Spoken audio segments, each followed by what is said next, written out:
Okay, I think that's good.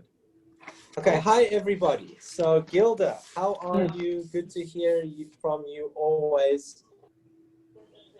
And today you're gonna love it.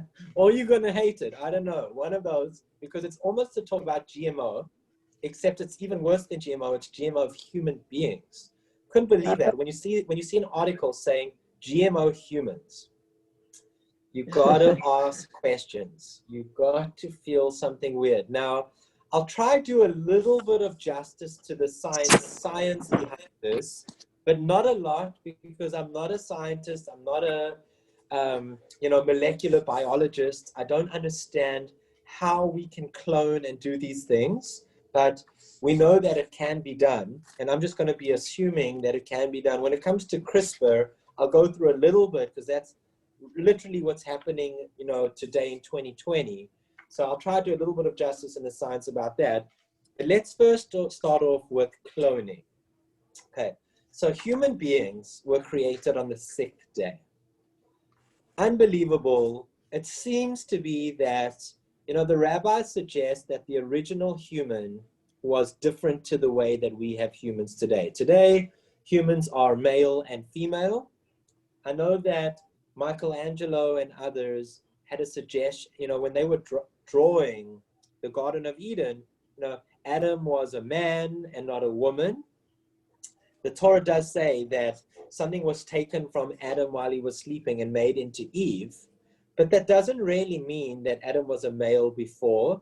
It might have been that the original human, meaning Adam, from the Adamah, from the earth, could have been half human, half female, half male, being able to reproduce on its own without anything else, like many snakes and others, and they got split into an Adam and an Eve. Okay, could have been that. That's one suggestion in the Talmud, and it makes sense that that's the case, because why would a female come after a male? Some feminists would say no. The original man was a man, and Eve was like man 1.0, like the new model of the man. The better model was the female. But, the rabbis of the Talmud generally understood that the original man was both male and female and changed later. Okay, regardless of that, here we are today in 2020. Just under half of us are male, just over half of us on this world are female. I believe it's like 48% to 52% was the last census, but who really knows how many people there are on this planet? But it's somewhere around 50-50.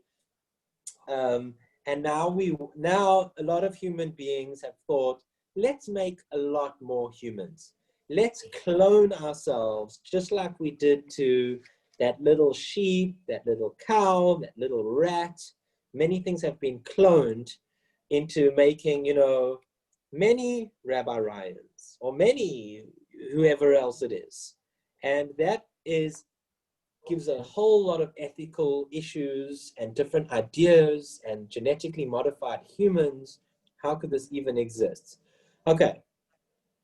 I mentioned from the Torah, the last time we did the GMO talk, when it came to the animals. Hi, Monica, welcome. Last time when it came to the GMO talk, I mentioned that the Torah in chapter 1, verse 28 says, V'kivshua, and you will conquer the land. And the general way that it's been explained by the Beit HaLevi and Rabbi Soloveitchik and, many, many others, is there is a divine imperative to conquer this land. That doesn't mean that you go and conquer countries. No, it's not talking about making countries and annexing countries into your country.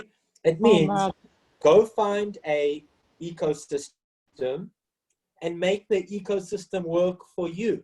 Make sure that humans can inhabit this world in the comfortable way that a human being wants to be. So it's a divine imperative. It's not an apology saying, I'm sorry, animals, but humans are coming in. On the contrary, we've been given a divine imperative that we're allowed to do whatever we want to this world. Now, of course, we're meant to take care of the other species as well. but it doesn't mean that we are not allowed to venture into areas because that is national land of a country and only animals can live there. No, the only reason like the world is like that is because we've already taken 95% of the land from the animals. But the divine imperative is do whatever you want to wherever you are, make it work for you. So the question is how far does that go? Are you allowed to just do anything? So there's other laws in the Torah which seems to limit that v'kivshua of conquering the land. One of those laws we mentioned was kilayim, of mixed seeds, of interbreeding animals. The Torah says you should not interbreed animals. It also says you should not interbreed seeds in the sense of have many seeds together in a short confined space, because you're not meant to be crossbreeding, cross-fertilizing. It's an inappropriate tampering of Hashem's world. Those were the words from the Ramban in the Chumash. So there is a limitation. Now, when it comes to the rabbis who would say, you can't even, crossbreed animals, that's, obviously they would be the ones who say that humans would even be more problematic when we're talking about cloning and this type of stuff.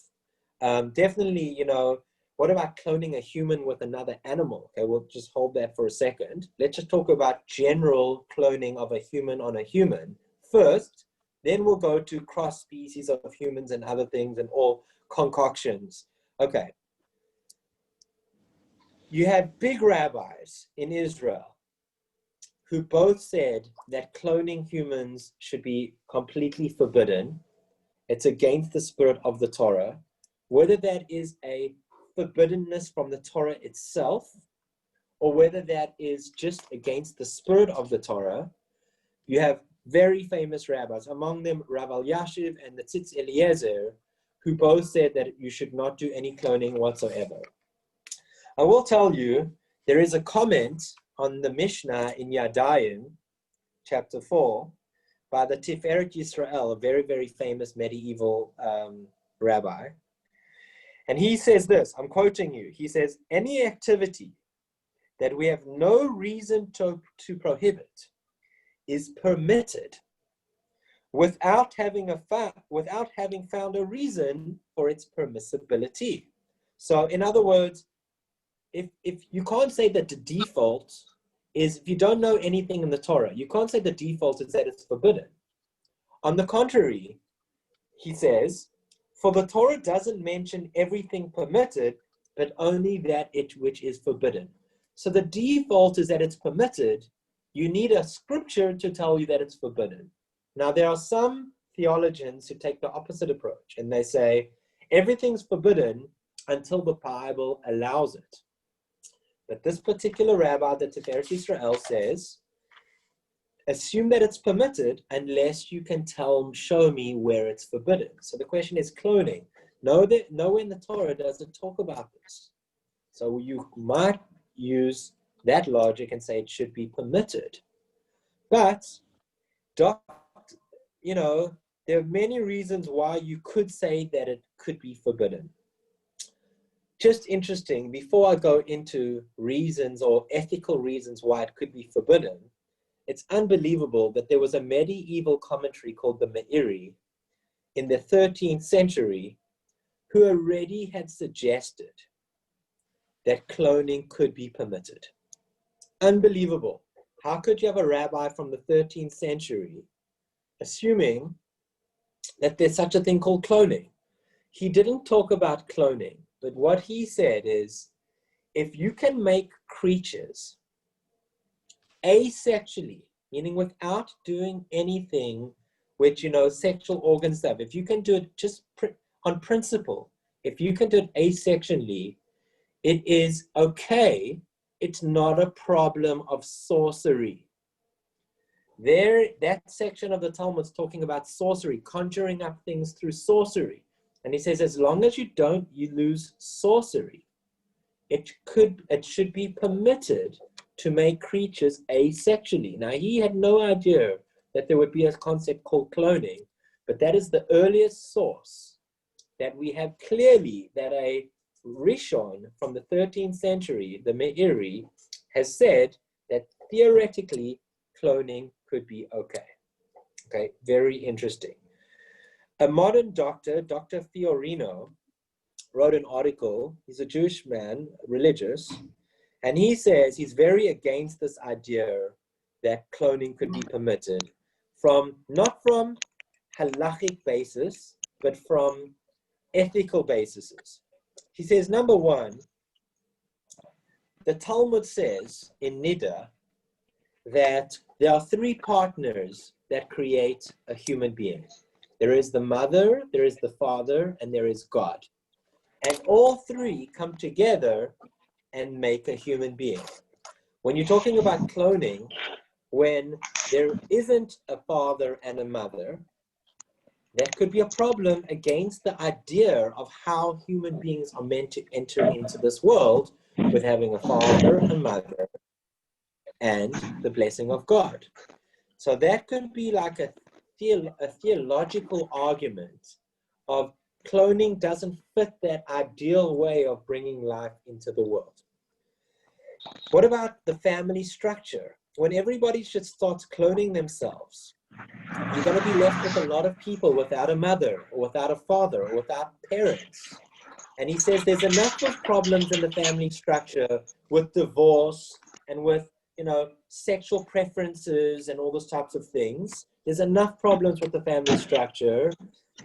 Don't do cloning so that we can hold on to whatever family structure we still have today. That was his second problem. The third problem he said is cloning, if it ever becomes allowed, is going to be a business for profit. And when you start doing things for profit, all unethical things fall into place. So that was another reason he didn't want to allow cloning. Dr. Fiore, problem number 4, he said, is when you're cloning humans just to have spare parts so that the real humans can have spare parts when the non-real humans, the clone humans, need them, he didn't like that idea. It's almost like you're having a car, like a junkyard of human beings for spare parts for the real humans. He didn't like that idea. His problems number 5 and 6, he said the first problem is socio-economic problems, is that only the rich people are going to be able to afford to clone themselves, not the poor people, and you're going to end off by changing the whole balance of third world versus first world. It doesn't seem fair. And lastly, what happens if the cloning gets into the wrong hand?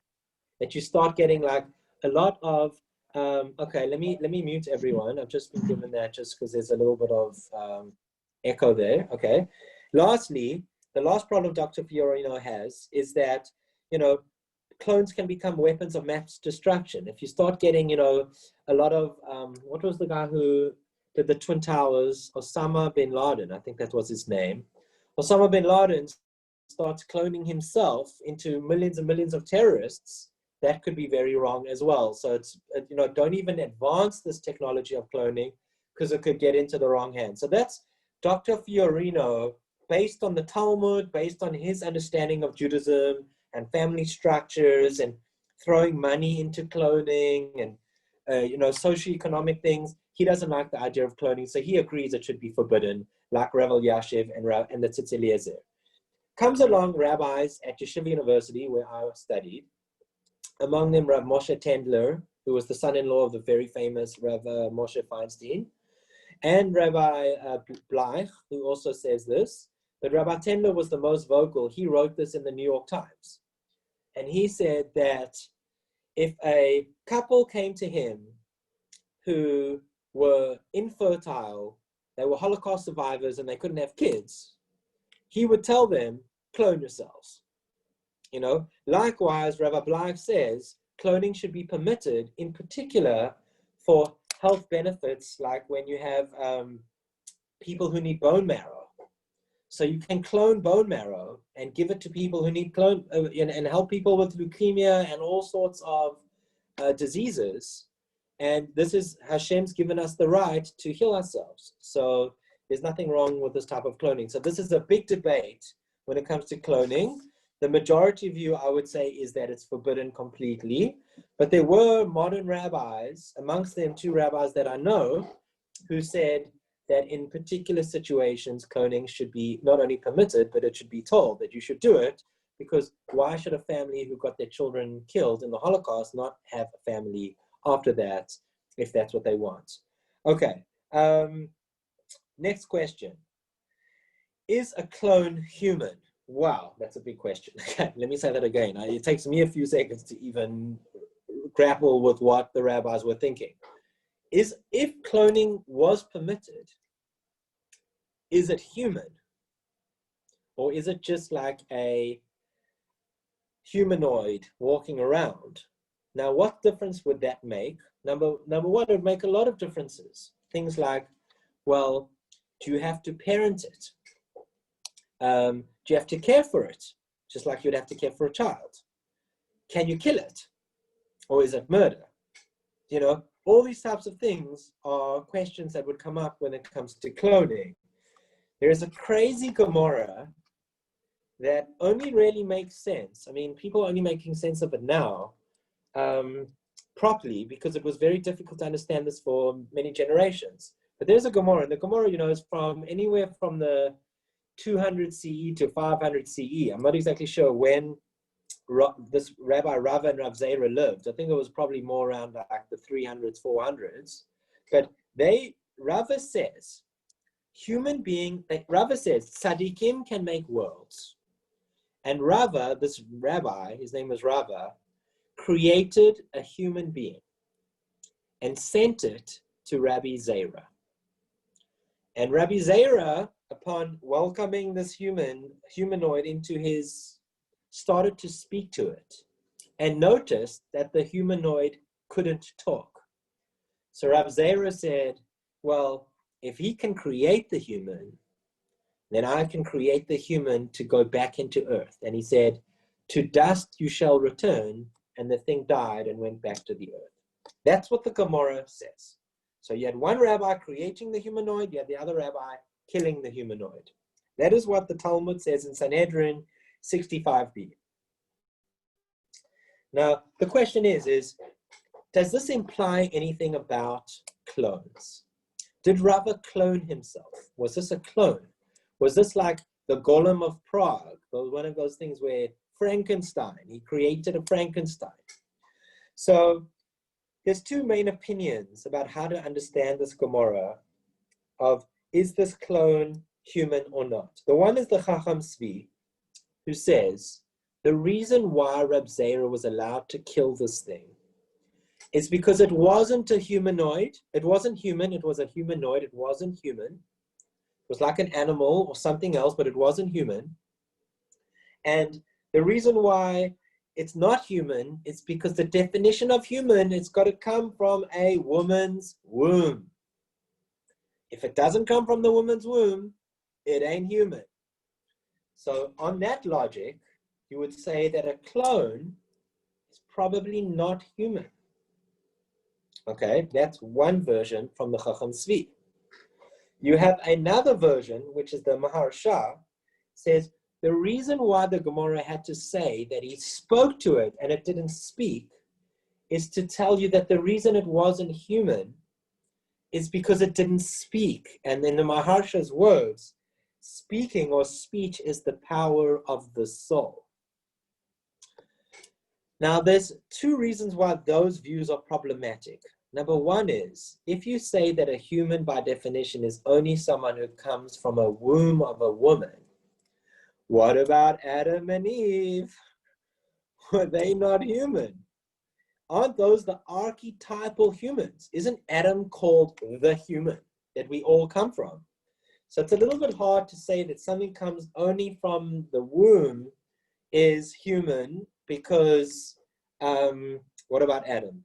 And what about the speech? Are you going to say that someone who can't speak is not human? Surely, of course, someone who can speak is a human. So that's why it's very hard to draw any conclusions from that story about the Frankenstein that they created, because it's not really your classic human that we're talking about. There is a Gemara which says, an amazing Gemara in Bechorot 5b, which says, the offspring of a kosher animal is kosher, and the offspring of a non-kosher animal is not kosher. Now, why is that so? What's the big deal about that? Obviously, the piglet from the pig is not kosher because the pig is not kosher. And obviously, the calf from the cow is kosher because it's from the cow. But what about the piglet born from the cow? Or what about the calf born from the piglet? That's where Bechorot says that if you have an animal that comes out of a kosher animal, even though it looks unkosher, meaning you have a calf born from a cow that has some type of genetic mutation that doesn't have split hooves, it's got full hooves. If you saw it on its own, it should be unkosher. But because you know that it's born from the kosher mother, it's kosher. Likewise, if you have the unkosher animal, the pig, which somehow, gives birth to a pig that chews the cud, that piglet would be unkosher even though it's got the signs of being a kosher animal. That's what the Bechorot was saying. So Rabbi Bleich wants to say, that an animal cell, when it comes to like crossbreeding animals and humans, if you're going to do that genetic thing, which obviously sounds crazy to me, that anyone would allow you to put, genetic information of a monkey into a human woman, that you'd have a monkey being born from a human. But technically speaking, according to that Gemara, you would have a monkey human. The thing would be human because it's born from the mother. Whereas if you had a human genetics put into a monkey and the monkey gave birth to a human baby, technically speaking, that wouldn't be a complete human because it doesn't come from the mother. So Rabbi Bleich wants to say that it's hard to determine exactly what defines a human when it comes to cloning and this type of stuff, but seemingly that Gemara from Bechorot, that a human is someone from a human birth. Okay, so cloning, would you say that that's enough from a human birth or not? He wants to say, yes, it is a human birth, although it's not from the human itself, from the womb, the cloning, but because it's got the genetic information of a human, it's enough to be considered a human. That's what Rabbi Bleich believes. Again, we don't know because a human being's never been cloned, but he suggests that if a human was cloned, it would be a human, even though it doesn't come from the womb because it's got the genetic material. Unlike the golem, which was created by Rava, which was not created from genetics. It was just created out of using the Sefer Yetzirah, using some type of incantation of God's name. So in a nutshell, I know it's quite confusing so far, but just to conclude, because now we're going to go into the one other topic, okay? So far we've gone into, is cloning allowed? Is it more like the direct imperative of you're allowed to do whatever you want on this planet, human beings? That's the beginning of Genesis. Or is it more like the Ramban's version of crossbreeding animals or crossbreeding species? And Rav Elyashiv, the Tzitz Eliezer, and Dr. Fiorino want to say for different reasons that you're not allowed to clone at all. Rabbi Bleich and Rabbi Tendler want to say you should be able to clone in certain situations, amongst them to make bone tissues and to make, so cloning tissues as well as, when people are infertile and they need to be able to have children. And then lastly, how do you define what a human being is? Very difficult if a clone is a human or not, but Rabbi Bleich wants to say it is, as long as it's made from genetic material of a human being. It is, even though generally speaking, It's if it comes from a womb. Okay, so that is all question number one. Question number two, is the clone related to the parent? So if you clone yourself, can you call that your child? So you would think, based on the Gemara in Sanhedrin 19a, it says, if you rear an orphan, it's as if you gave birth to them. So if you're just rearing a child and it's considered your child, certainly if it's from your genetic material, it should be your child. But it's interesting, that's not so clear. Rabbi Albach and Rabbi Ovadia both seem to suggest that if you donate your semen, like when it comes to a semen donor, although a father didn't have sexual intercourse with the mother, as long as the father donated the semen, it is considered that you are the halachic father of the child. Rabbi Waldenberg wanted to make a differentiation and say, when it comes to artificial insemination, you are the parent. When it comes to IVF, you are not, because again, he's using a definition that you only consider the parent when you have some type of mixing of the male gamete and the female gamete. But if that's not happening, if it's in a test tube completely, he wanted to say that you are not the complete father of that child, they're not the halachic father. So that's a big debate, huge debate between Rabbi Waldenberg and the other rabbis. Most rabbis disagree and say that you are the halachic parent of a child, whether it's IVF or artificial insemination. Both of them, you are a halachic. And when it comes to cloning, although Rabbi Bleich wanted to say that you are not the halachic father, he would make one separation. If you are cloned from a sperm cell, then maybe you could say that you are, your child is your child halachically. But the Techumin, Rabbi Sheltot says he wants to argue with Rabbi Bleich and say that you are the halachic father even from cloning. So to sum up that little section, I mean, it's such a huge topic. I mean, I don't even know how you can even get your head around it, but there are different opinions about what it takes to be a father of a child halachically.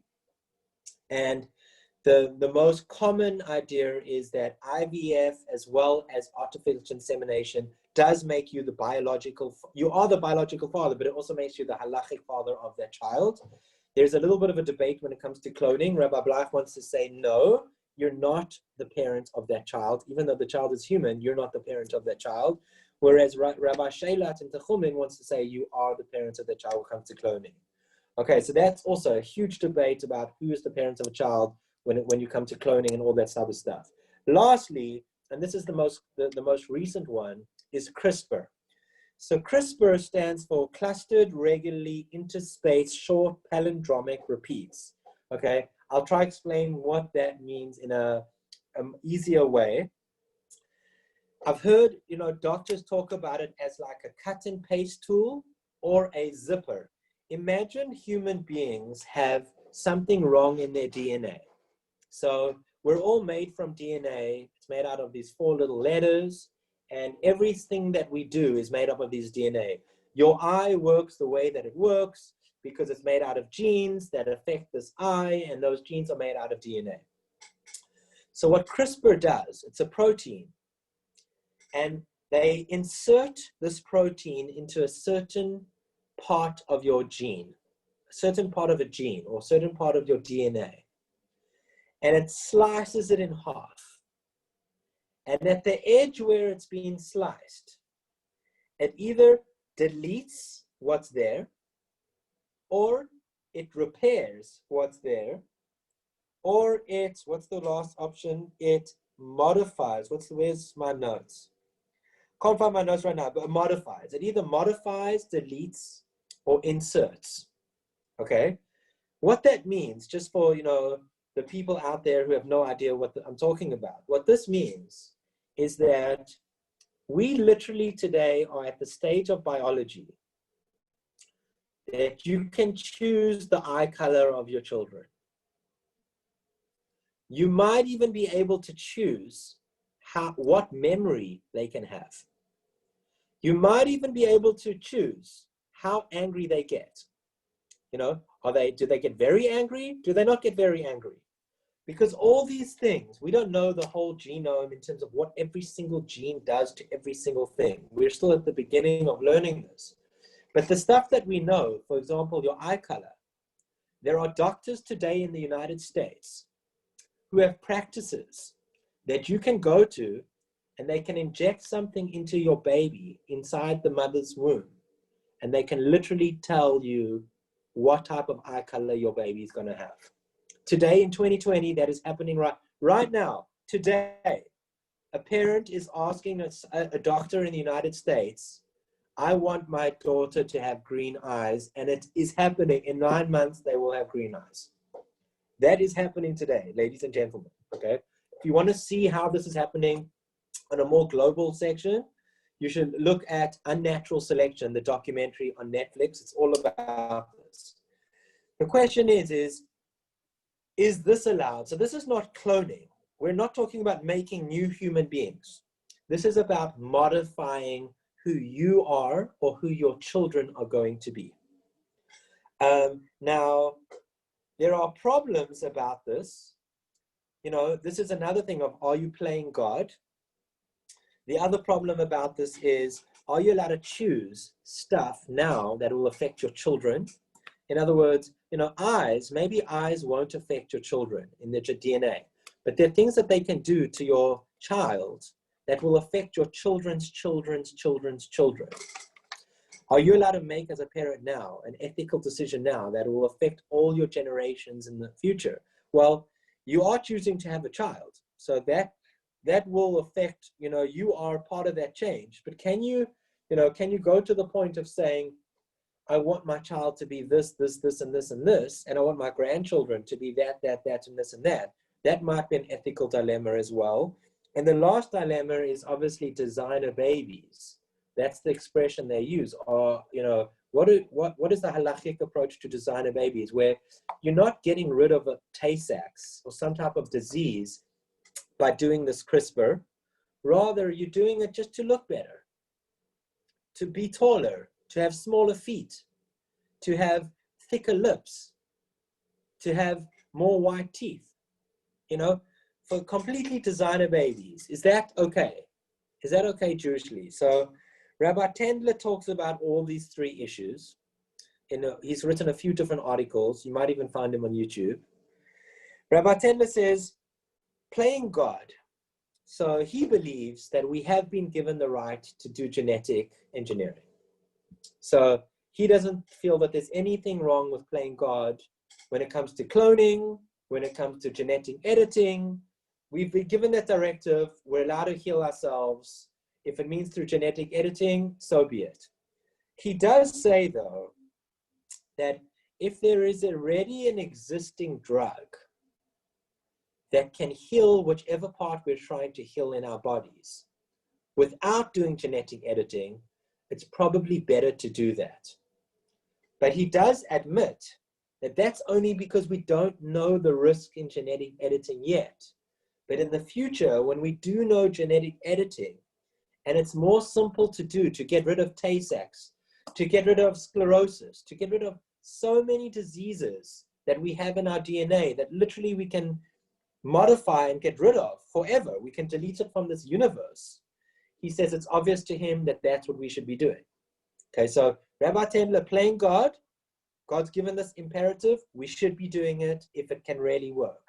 That's his first thing. Number two, parents not giving kids a choice.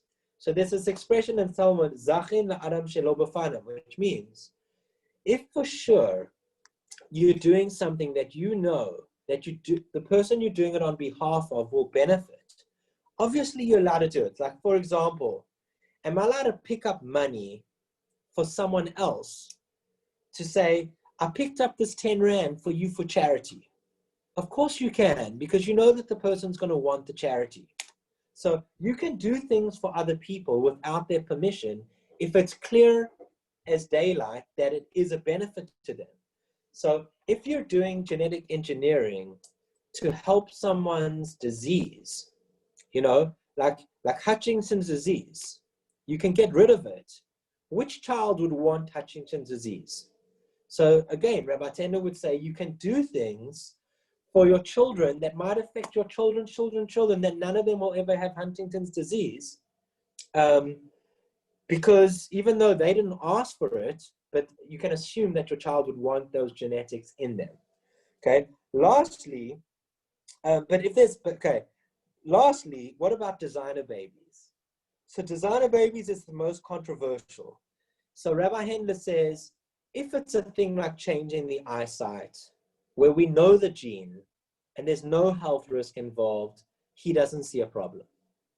Interesting. He doesn't see a problem. If there's any health risk involved when it comes to designer babies, he said you should not do it. He does make a difference, and he says designer babies, like he had a family who had short person syndrome, like they were all short in the family. So he said, like in today's society, it's hard if like you're very, very short.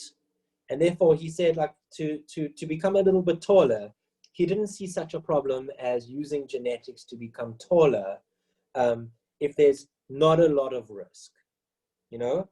But when there's a lot of risk, you shouldn't do it. And lastly, he talks about, what about behavior? When you want to change child's behavior, we're not talking about the eyes. We're not talking about genetics to get rid of Tay-Sachs disease. We're talking about, you know, behavioral things, that you can make people remember things more, that you can make people feel guilt less, or feel their dopamine levels less, or whatever it is. He suggests that we still have we've hardly a clue at how diverse the behavioral system is on the genetics level, and therefore he doesn't suggest we do any genetic editing to change the behavior of our children. But you know, for minor things on the eyes and maybe short syndrome and stuff like that, he's open to doing genetic editing. So just to end off, you know, where humanity will be in the future, I got no idea.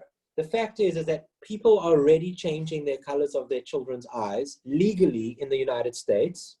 You know, in the future, will the United States and the rest of the world go to the point of saying you can do it with behavior, you can do it with every disease that you want, you can make yourself 6'5", full muscle, you know, break the 100 meters in 10 seconds? It's going to be possible. And the question is as Jews, do we allow it or do we not? It's all hinged on that premise of, you know, when we're meant to conquer the earth, where do we draw that limitation?